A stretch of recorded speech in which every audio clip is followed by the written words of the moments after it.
నాకు కరోనా వచ్చిన తర్వాత ఇంకా మామూలు యాక్టివిటీకే నడవలేను అన్న పరిస్థితిలో ఉన్నప్పుడు ఎలాగైనా బయటపడాలి అని కష్టపడి ఒక 2-3 మంత్స్లో మళ్ళీ నడిచి కొంచెం కొంచెం ఇంప్రూవ్ అవ్వడం మొదలైంది. అదంతా అయ్యి మరి 6 మంత్స్లో అన్నీ కంప్లీట్గా నేను తయారైపోయాను. తయారైపోతే సరిపోదు, వర్క్ కావాలి.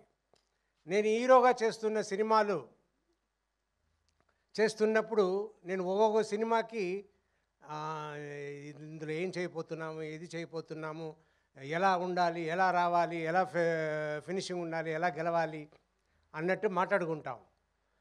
అదంతా మాట్లాడి మాట్లాడి ఇన్ని సినిమాలు నియర్లీ 100 ఫిలిమ్స్ వచ్చిన తర్వాత టయర్డ్ అయిపోయా. మళ్ళీ అలా చేయడానికి లేకుండా సరే మనం ఏం చేద్దాం, ఈ హీరోగా చేయడం మాత్రం కాదు, ఇంకా మిగిలిన రోల్స్, మిగిలిన క్యారెక్టర్స్ కూడా మంచిది వస్తే చేద్దాం అని